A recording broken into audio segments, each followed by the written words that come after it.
You're someone with a vision for your practice, for your side hustle, and for your personal journey. But when it comes to establishing your path on how to get to where you want to be with your practice, things get a little messy. You're also someone who'd prefer to go in person instead of to groups and listening to everyone else's story. To me, it sounds like you could benefit from one on one consulting with our experienced practice of the practice consultants.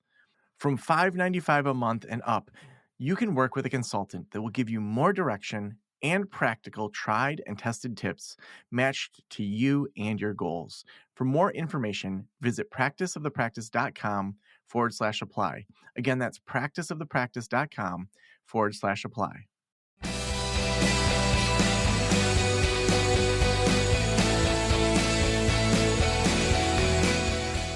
This is the Practice of the Practice podcast with Joe Sanok, session number 1346.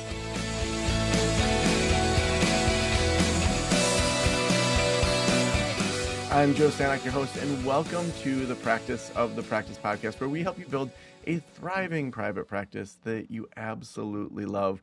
Our goal here is that we hit both sides of that we hit the optimization side, all those things we never learned in grad school, that you can thrive, that you can grow, that you can make more money than maybe you ever thought you would, but that you get to build that lifestyle, that you can love it, that you can create something that genuinely impacts your community, that genuinely impacts your own life as well. And so we want both sides of that. We want you to thrive, but we also want you to love that. So we do that through all sorts of different ways. We've got our events. We just put on the 7-figure practice retreat in the Dominican Republic, had over 30 7-figure practice owners that came and joined us at an all-inclusive there. We've got the group practice conference coming up in May 2026. And then we have our membership community, the Practice Academy, where every single stage of practice, we have a track for you. We have sustainable solo practice, group practice launch, and sustainable group practice. So no matter where you need support, we have something for you. You can always head on over to practiceofthepractice.com to review more. And if you want to chat with one of our staff to walk you through just where best to figure out where you land, just head on over to practiceofthepractice.com/apply. We'll have a conversation with you to just help you land where you need to land. You know, I am so excited today. We have Claire Pelletreau with us, who is a Facebook and Instagram ads expert and conversion optimization expert. Her mission is for you to actually see a return on the money you're putting into the Zuckerberg machine without the expensive help of an outside ad consultant. Fortunately, Claire's ad trainings are famous around the interwebs for being ridiculously easy to understand and then implement. Claire also loves talking about money, profit, loss, the whole shebang. She asks her guests how much they charge and how much they earn on her show, the Get Paid podcast. Claire, welcome to the Practice of the Practice podcast. Thanks so much for having me, Joe. This is going to be fun. Yeah, you know, I love talking money also. For probably the first 5 years of Practice of the Practice, I did a monthly income report showing exactly how and where I was making money in my counseling practice. And just because of some things that happened with people in the world, I stopped doing that. But to me, it's just really awesome to talk about money, because I feel like that's just not something that's talked about.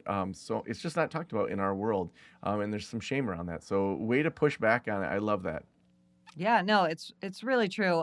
Almost every guest starts by saying, "Oh gosh, I am really nervous," because the idea of sharing real numbers is uncomfortable, and it's because of, and I don't know the details of, what happened there, but people get upset when you are making a lot of money, or even if you're not making quote unquote a lot, but you are talking openly about it, because most of us have been socialized to believe that talking about money is rude. Earning a lot of money is bad. You must be doing something unethical if you're earning a lot of money. So yeah, I love, pulling back the curtain, and my audience absolutely loves hearing like what is considered normal if you're making X amount of revenue, how much to pay yourself. Somebody recently said, I started listening to your podcast and I realized I was right where I needed to be. Like, I'm not behind, or I'm not paying myself very little. So yeah, it's fun, and maybe you should come on the show, Joe. I'm already curious about all the money. No, yeah, let's do it for sure. We'll schedule it after this. Absolutely. You know, it's interesting. I was I've been trying to take master classes from masterclass.com when I drive. I'm not anti-podcast, but I definitely wanted to have kind of a little more like structure around what I'm learning. And so just the other day, I started Ramit Sethi's masterclass on money. And he had a moment where he was talking about kind of the Midwestern attitude of even on micro things like, hey, Claire, I love that sweater. Our intuition is say, oh my God, I got it on sale. It was a Yep. 2-for-1. It was like, it just like downplaying that if you had dropped $800 on that sweater, somehow you're bad. But if you got it for a deal, and usually it was $800, but you got it for 200, then that somehow justifies it. And just how often we do that. And I thought, oh my gosh, I do that all the time. And just like thinking through these money narratives to me is just so valuable to think through. Yeah, totally agree. Just the other day, my husband and I were talking about a friend whose family goes to the Caribbean for Christmas every year, and it's paid for by someone in the family, like some grandparent, I don't know.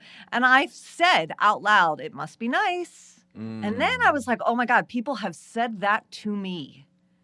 Like they have said it must be nice as if like you are separate and I am a normal person and you have this nice special thing. Now, in his case, it was kind of luck. But in my case, when people have said it must be nice, it's like, no, it must be hard work. It must be dedication and continuing to try new things. That's why I make the money I do, not because it's just nice or luck. Yeah, So many and it's layers. definitely got me evaluating because, like, we're for spring break, we're going to Greece, and I'm excited because it was cheaper to go to Greece than it was to go to Florida. Yeah, And I'm like, I that's think that's kind amazing. of just funny, but then Even in also the there is summer? a part of like, it's so bougie. You're taking your kids to Greece, and it's like we did it all on points, and it was cheaper than flying to Florida. Like, Right, but you have to justify yeah, that, the right? Like you Airbnbs are have to cheaper tell there that people. time of year than Florida. Like, trust me, So it's just very interesting how I think I've overcome these money things, and we all just have these narratives that pop back up. Yeah, for sure. Well, how does thinking about money, and maybe these are just two separate interests, how does that kind of connect with dipping our toes into the marketing world? No, it's a perfect question because, there are a lot of ways to market your business for free. And, it's networking, posting on social media, slowly growing an email list, if that's also how you sell with email marketing, right? But a lot of people believe that using paid ads, like anything where you're just putting money in for visibility, they think that that's cheating, right? Like they, for some reason, again, if we come down to socialization, it's like, especially women, if you're doing something, if you're pressing the easy button, as I call it, you're doing something wrong and you shouldn't be celebrated for that, or your success is somehow tainted. Yeah. But if we think about business before social media, before the internet, every single business had advertising costs. Every single one. Nobody went into business thinking that they could do it for free. There's overhead of like physical locations, things like that, right? Yeah. So I just recently did the math on like what it would cost somebody in a year if they put $5 a day into Facebook and Instagram ads. Like that's my specialty, but this could be any platform or any, Google ads, whatever. So that's what's that? $150 a month, $1,800 a year. $1,800 for an entire year. If you're somebody who's trying to build a practice that makes $100,000 in a year, for example, that advertising cost is so minimal. But again, it's this whole, but couldn't I get it for free? Couldn't I do it for free? What people don't really think about is the time. And eventually the cost, if you are paying other people to create content for you or to manage that the free marketing actually takes. And in the beginning, a lot of people have way more time than money. Yeah. But I have always been of the opinion, like I would rather spend money to learn what works quickly so that I can reach my goals faster. And I'm okay with that investment, even if it doesn't come back right away, But I also know that the money is always going to come back because I continue to do incredible work, and then people refer me or they invite me to be on podcasts or things like that, right? But it's a low spend visibility ad that allows that growth a lot of times. Like just learning people's names, learning what you do, learning that, in the case of the people listening, that their practices can truly help them. I mean, we're talking about people who save lives, right? And that to not advertise that's available, that's possible to them. Some people would say that's a disservice. I'll let the listener decide, but that's my philosophy on paid ads. Yeah, Claire, I think also, like, I'm thinking about my boomer dad who, when I was in college, I was like, man, there are so many psychology students. How am I ever going to get a job? And he said to me, Joe, when you're the best, you'll always have a job. Mm-hmm. It's like, okay, no low expectations there. Like, and so that idea, and I think that worked for boomers, that if you really were good at your job, you would get a supervisor job, and then you'd move up the chain. And that idea, I think, has permeated so much of our way of thinking about marketing, that if you're just good at counseling, word will spread. Mm-hmm. That happens with restaurants, but who knows all the behind the scenes that happened with the marketing for those new restaurants, that, mm-hmm. The soft opens where the influencers were there. And then all of a sudden there's a buzz that feels very natural, but actually it's not. It's actually very planned out, and they got that buzz going intentionally. And so I think that often permeates. If I'm just good at therapy, if I'm good in a niche like EMDR where there's a high need in my area, I'm going to just be successful. And that could be true, and I hope that's true for some people. But I think that, also, how do you quickly get in front of the audience you want to get into? I love that you're just saying, like, I just want to speed things up. Yeah. It would be great if, your specialty in like postpartum depression, right? That maybe the word starts to get out as you start to get clients, right? But if you only need, let's say you need 10 clients, then that's great. But if you're trying to build a much bigger practice and you actually need 40 or 50, that word of mouth is going to take a much longer time. Yeah. So again, It's really about speeding things up and what your goals are, Yeah, how often do therapists not really think through kind of the strategy of what they're trying to do? They just say, oh, yeah, I'll boost that post, or yeah, I'll do that. Like, I mean, I guess how much should strategy be one of the first steps before we start putting money into things? Well, I do believe that, especially because of the way the platform is built, the boost post button is designed to give you visibility, but not necessarily by the people who are likely to take action. So here's the thing. The meta algorithms, Facebook, Instagram, Threads, all of these, they know what kind of user you are, Joe. They know if you click on things and buy them, if you click and read a New Yorker article or whatever it is, but you never actually go and sign up for something. They know if I click and sign up for webinars, lead magnet, something free all day long. So we're in these little categories. They also know if you are just somebody who scrolls and watches videos, right? Which so many of us do. That the platform is optimized for that. So when you hit the boost post button, they're going to show your content to people who are likely to stay on the platform, consume maybe, but not go and take another action.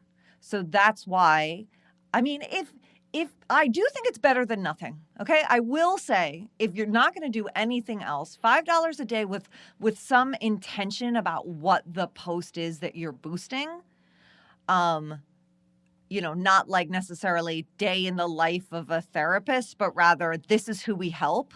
And this is what happens, like if this is our intake process, for example, because I know a lot of people are just paralyzed by not knowing what it's going to be like, right? Mm-hmm. So that is better than nothing. But I do say, like, if you're like, no, I want to go fast, I want to make money from this, definitely focus first on strategy and understanding how the platform works and the advertising platform. Mm. So take us through this ridiculously easy way of getting involved in the metaverse. I mean, all you have to do is have an ad account which you can have if you have a profile. But then you get in there, and I would say the ridiculously easy part is spending money, right? They make it super easy for you to give them their money. But what's different now and great now compared to even 3 years ago is that for the most part, so long as you tell Facebook at the very beginning when you're building your campaign, this is what I want, and those options are engagement, leads, sales, or traffic, pretty much. If you tell them what you want, the rest of it is pretty simple. They're all of their like default recommendations are good. You don't even have to create a target audience anymore. Now, if you're somebody who has a license in a certain state, you do need to put that in. You definitely don't want to let Facebook show your stuff to everyone in the US. Choose your state. But beyond that, you don't have to, look for women who are pregnant in the targeting thing, or parents of kids with ADHD or something like that. No, you really don't have to do that. The algorithm is so powerful now. So then what it comes down to is creating an ad that speaks to the right people. And when I say creating, I mostly mean writing the copy and then coming up with like a mediocre image is enough, seriously. When you say mediocre, what are the kind of images you're talking about? I mean, you could just have a stock image. You could have, so this is wild how this always works. I assume that, a lot of counselors, therapists people seek them out when they are in emotional pain. So I just remember this image. It was not for a therapist. This was just for a company that has a tool that solved a fair amount of mental gymnastics, essentially. We just used this image. It was like a drawn image of a man like holding his face. And all it did was just like kind of express the pain. And that image worked better than any branded image or anything with a logo or text or anything. It was wild. So even just something that conveys the feeling that you're talking about in your ad copy. So even maybe you might try the other way of someone who looks, a stock image of somebody who is content or at peace or enjoying time with their kids, right? Depending on what your specialty is. So you can go both ways. But when I say mediocre, I mean, it does not have to be done by a designer. It does not have to be, with like the perfect text on it or anything. Okay.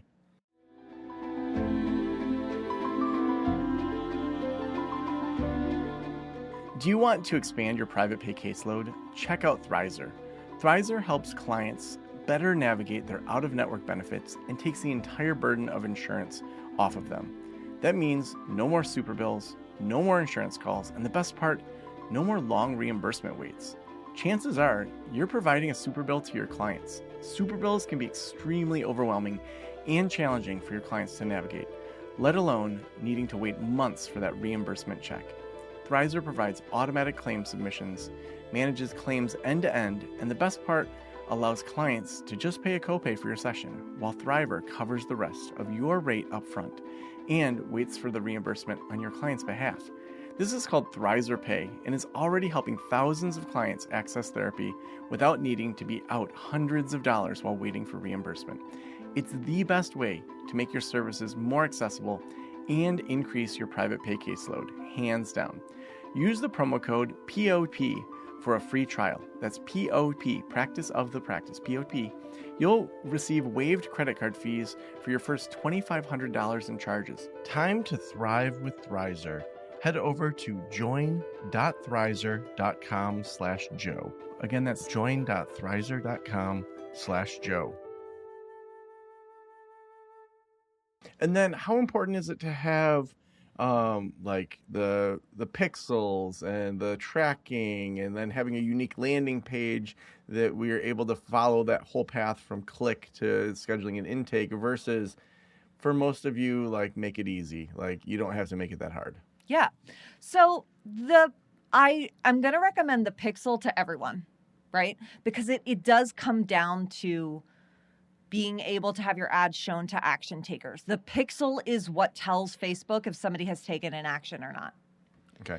So the Pixel, and then what we call a standard event, which is just like, let's say I sign up to get on the wait list for one of your programs, Joe.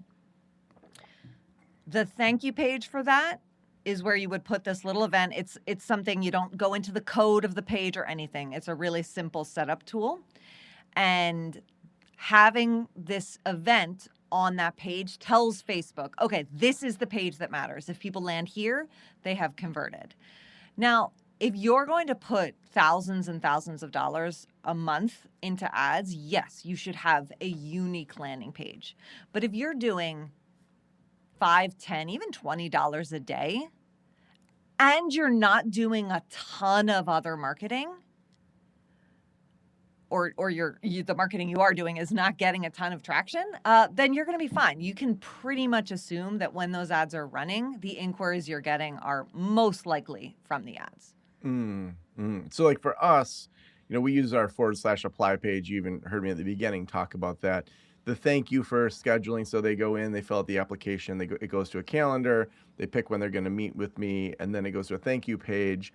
Because I'm promoting that in lots of different areas, most likely that trigger of an event, if we were running ads to that /apply page, would not be accurate because this is the beauty. There's a section of the interface that just kind of shows all activity that the Pixel is tracking, from social, it doesn't matter. But in your actual report of the ad, it only shows the number that came from people viewing the ad or clicking on it. So if I sign up, Joe, from Instagram, from an Instagram post, and I never see your ad, I am not counted in that report. Okay. So even if we don't set up separate pages, if they go to that /apply page, it knows that person didn't click an ad, that person did. Mm-hmm. Even if we end up at that the event, yep. And they just went because they were on the website, yep. That wouldn't end up in the report with Facebook. They would be able to see if someone clicked it and they ended up at the triggering event. Yes. Okay. If you are trying to get the overall ROI, right? So let's say you're like, okay, I'm going to spend $3,000 on this campaign. And I see in the ads report, okay, this many applications came from ads. Cool. Later, though, once the whole campaign is done, you've closed cart, the sales are in. If you want to see in the back end on your, in your CRM or something, who paid that came from ads, that you would need a separate landing page to add a tag to. Okay. That's definitely in the more advanced thing. Yeah. It sounds like for most people, though, and tell me if you'd add or subtract anything from this. For most people, setting up your ad account, setting up an ad with some good copy, or before that, deciding on what do you want? Do you want awareness? Do you want sales? Do you want people to sign up for an inquiry call? Then doing the ad copy, running it for $5 to $20 a day, and then potentially having a triggering event, which I think for most therapists, if someone clicked on schedule an intake call, it would be probably that page where it shows the calendar or the thank you page after that. What else would you add to that or subtract from that for just like minimum, like kind of entry level jumping into ads? Yeah. So if I were, somebody listening to this, I'll give you even more details than that. Don't do awareness. Don't do traffic. Do a lead campaign. That's what they ask you. That's the first thing they ask you. What's your objective? You just choose lead. And basically what you're going to send people to is the place to, not the calendar, like this is my availability, but a page before that, which talks about your practice. It talks about who you work with and why, and then from there, they go to the calendar page, and that you can set up conversions to track for the people who book. because that way, like it's technically a lead because they haven't paid you anything, but you can really track like, all right, how much is it costing me just to get a call booked? And then from the calls booked, how many can I convert? If you have 10 calls booked and you get 2 people to sign up, you like whatever you spent to get those 10 calls booked, you just cut that in half because you got 2. So that's your cost per acquisition. And that number is really important if you want to spend more in ads. Yeah, because I think that the other side of it that I think about is, well, what's the lifetime value of that client? If you're charging $150 per session, they come 10 times on average, they're worth $1,500. So what if it costs you $100 to acquire that new person? Like you're going to make $1,400. Yep. And that's where I think a lot of people don't necessarily track, well, do they come for 10 times? You know, if we're based on the assumption of coming 10 times, you may have 2 people that come 10 times and 8 people that come 4. And so we've got to really figure that out. Do they refer people? And so I'm amazed at how many folks, when they join our communities, haven't even started with those basic things of just, how much do you make off of your average new client? Like what percentage of people no-show to an intake? And so great, like you scheduled an intake, but do all of those people show up? A lot of people have like 100% show. Other people may have 50. And so, you know, if we have the quote conversion of an intake, but then they don't show, then we got to just make sure we follow those numbers all the way through. Exactly. Yeah. Yeah. Now, if we wanted to go a little more advanced for those people that have maybe group practices, like what are maybe 2 or 3 things that are like ninja moves for the next level that it's like, all right, let's go a little deeper than kind of what we did. What would be a couple of those just next level steps that the average therapist could implement themselves or teach their admin to, like they might even just have their admin listen to this show? Okay. So let me ask you a question. Does somebody with a group practice still have the same intake process, right? Like usually the ads actually don't change. It's about how many people you can get / need to get in a group practice, right? So is there a strategy for somebody with a group practice that's different? I mean, I think there might be, as people grow, they typically, like each therapist kind of has their superpower. And so one person might be focused on depression during divorce and someone else might be focused on play therapy. So yeah, I think if you were like the trauma clinic, then yeah, that probably wouldn't change very much at all because you have the same kind of ad type of targeting. So I think the biggest thing would be able to like have specialties, but then I know that, you know, Janet, she doesn't have any openings anymore. So we need to turn off the depression during divorce ads. And Jim, as a play therapist, has more ads. So I think that's where it probably gets complex. And then the self-management side of it, where like the owner definitely needs to start taking hats off and either outsource to someone like you or have, you know, someone on their team trained to be the main person that oversees it and just gives reports. So I think that those are the 2 shifts, like taking off hats and more specialty. Yeah. Okay. So all you would do is duplicate the campaign. It's not like a different type of campaign. It would be a duplicated campaign and the creative is going to be different. I really think even if you are somebody who has many superpowers or many different specialties, I would start with an ad that talks about one, right? And then this could even be for yourself to have multiple campaigns that kind of talk about multiple superpowers, right? Or solving multiple different problems. And if we're talking about the practice that has Joe, it has Claire, and then it has Elise, who is full, right? What's really funny about that, just this total side note, is my partner's name is Claire and one of our friends' name is Elise. And those were 2, 3 very random names, and like Joe, Claire, and Elise. It was like, okay, great fabulous. example. So Joe, Claire, and Elise have a practice, and Elise is booked, but Claire and Joe have availability. You're just going to keep the Claire and Joe campaigns going until one or both of them is full. So really not a whole lot of change other than just duplicating. Yeah. This is a really common thing. Like as I'm trying to scale, my ad strategy needs to be a lot more complex. It's just not true. It's usually just higher spend. So you on your show ask your guests how much they charge. this seems so simple the way that you frame it. Like, aren't you just putting a bunch of ads managers out of business, including yourself? Yes. Actually, now this is because like this is about thought leadership. This is not about getting clients, but so that's why I don't really recommend this strategy unless that's your goal, is thought leadership. I recently created a reel where I talked about like what ad managers actually do. And then I boosted it. I put money behind it. Not even because I expect to get an immediate ROI from it, because I want to plant that seed.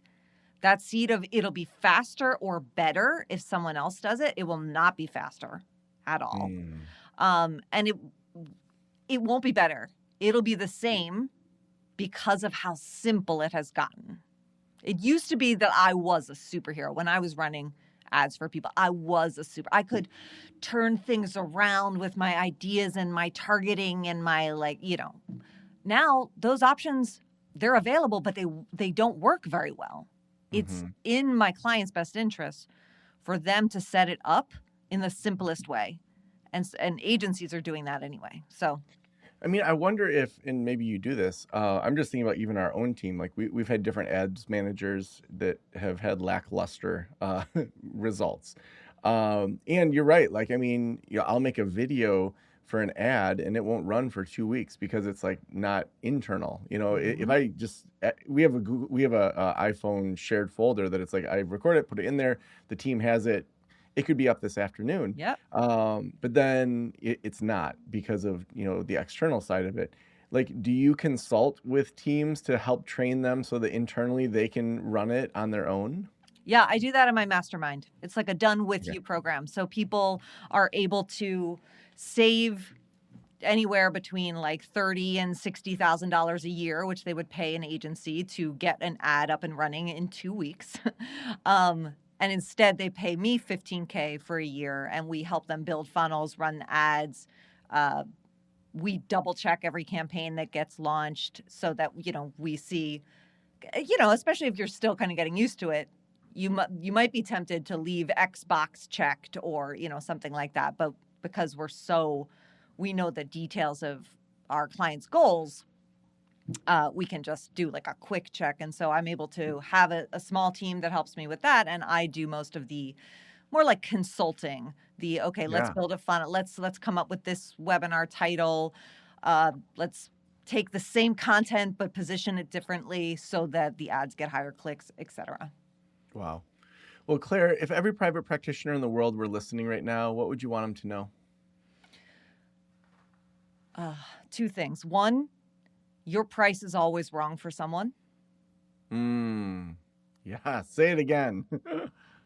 Your price is always wrong for someone. I just said a $15,000 price, which would be too cheap for some people. They'll think certain things about that offer based on the price, right? Okay, so that, and then you just kind of what I mentioned earlier, that they don't give out medals for doing everything the hard way, right? So pressing the easy button, especially the women listening, right?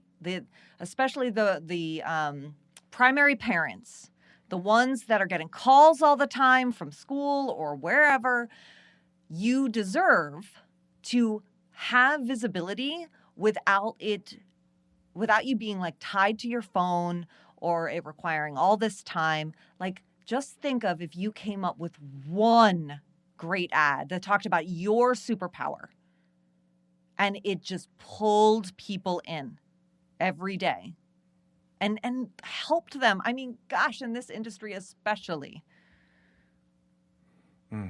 Claire, I almost never comment when people say something at the end because I want them to have the final word. But what you just said about no one gets a medal for doing it the hard way. It was probably 3 or 4 years ago.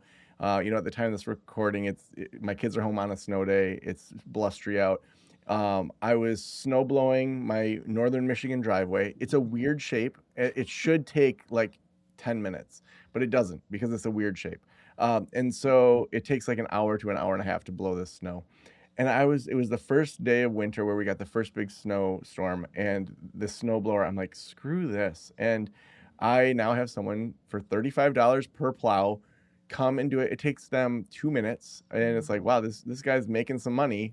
But I even sold my snowplow last year, or my snowblower, because it's like that idea of we have to do it the hard way. I see all my neighbors hand shoveling their driveways or snowblowing, and I feel guilty sometimes, like, oh, I just have someone plow it. But no, like, I'm a single dad with near full custody, and see, look, now I'm justifying it. Yeah, you're just exactly. But it's just like, why do it the hard way? I don't Mhm. want to snowblow. I don't want to mow my lawn, and to help some kid in the neighborhood be able to. I just love that. And your price is always wrong for someone. I have Yeah. a whiteboard next to me that has just a handful of quotes from podcast guests, and that is going to go up there as something that I personally want to continue to remember. That Okay. it's too low or too high for someone, and that's fine. So Yeah. thank you so much for that, Claire. So much wisdom today. Where can people find you? They can visit my site, especially if they're interested in learning to run their own ads, at clairepells.com. And then come listen to the Get Paid podcast. If you are a podcast listener, I assume you are, then you're going to enjoy it. The episodes are longer than Joe's, but like, that's great when you have a lot of shoveling to do or something like that. Best way to find it is to search Get Paid Claire. To find it fastest in your, podcast listener thing. So awesome. Claire, thank you so much for being on the show. It was a pleasure.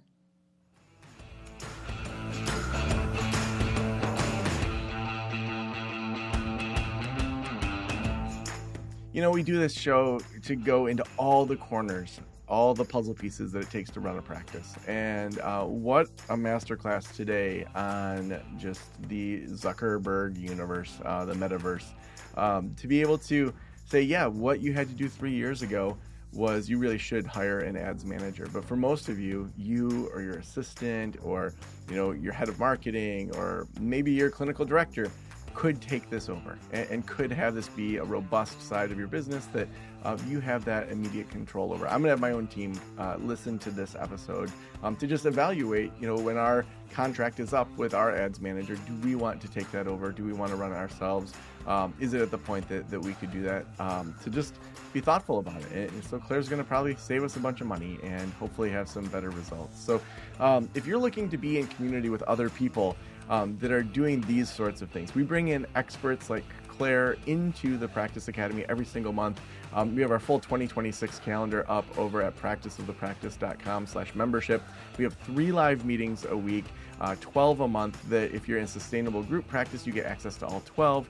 If you're in group practice launch, you get access to 2 a week. And then if you're in sustainable solo, there's 1 per week. But it's more information than you ever should take in. We believe that we are past the information age and we are in the implementation age. So we want to help you implement faster.